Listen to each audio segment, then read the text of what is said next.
football. As you can tell, we hate each other in this cast. We cannot stay. The plane right out here, nobody talked to each other. Okay, it's possible that we were all sitting on each other's laps. It's also possible that, we... everyone, at one point or another. That's a lot of lap, too. I mean, poor Cameron. I almost crushed that poor thing. Drew, you are from my neck of the woods. Oh, yeah? I'm from Louisville. You're from Indiana. Yes, so sir. We're flyover state. Yes, absolutely.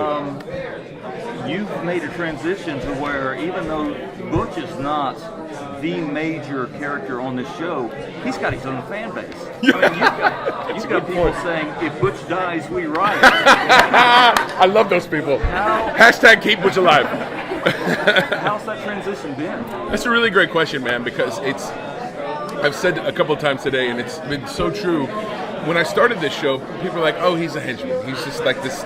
Nobody paid much attention to him. And Bruno told me early, he's like, listen, you just have to trust me. This character is going to turn into something. It's going to be a slow burn, but it's coming. And it was really hard because people, I wanted to say that to people, like, no, Butch is going to be somebody. I promise you. But, people didn't pay attention.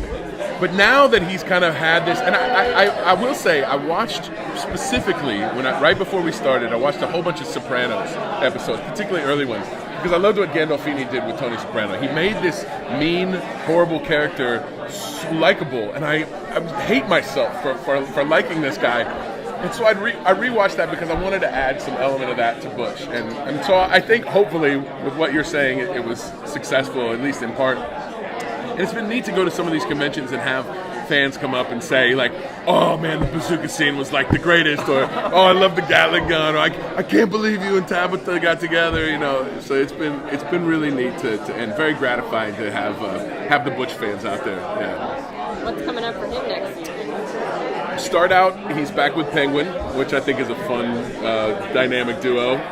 Robin and I have so much fun together, and so he's broken up with Tabitha, which breaks his heart. He's back to being sad, forlorn, love sick Butch, and then at some point early in the season, a new character, not a new character to the show, but a character he hasn't had to deal with much, comes into play, and there is a very cool struggle. Kind of almost a triangle that occurs. And I won't say anything more than that. I've probably already said too much.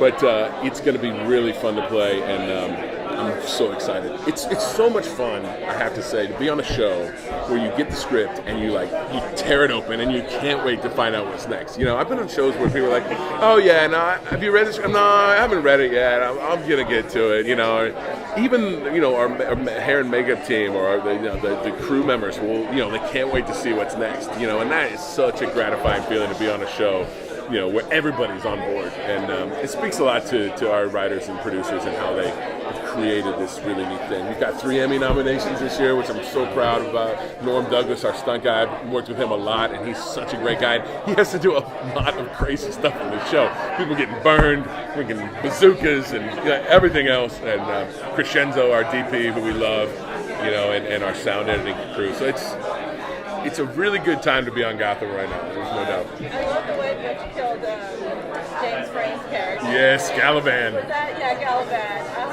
Was that beautiful? It was so fun, but I will tell you, the behind-the-scenes stuff.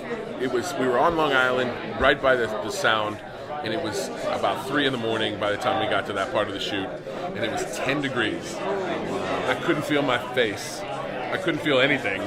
I had the fake hand, and I had a real RPG that I had to balance on my shoulder with the thing.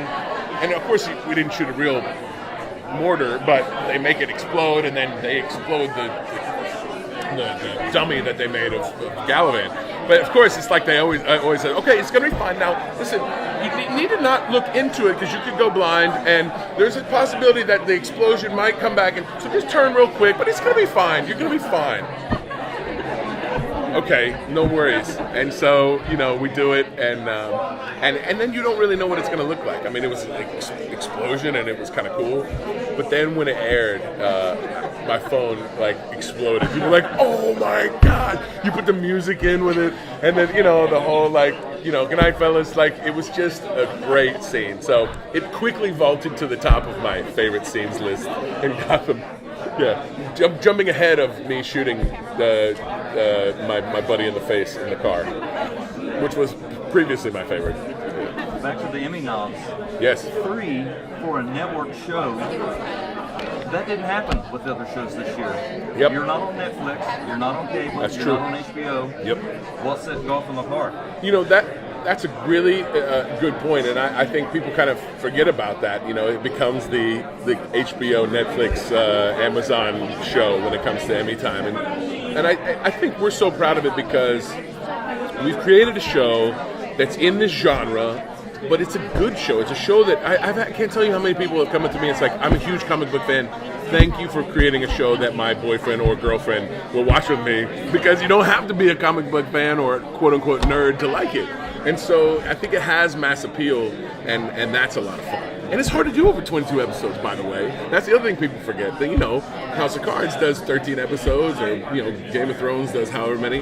We're almost doubling that, and that's a lot of story to get out. So I always take my hat off to the writers, because God knows how they freaking do it.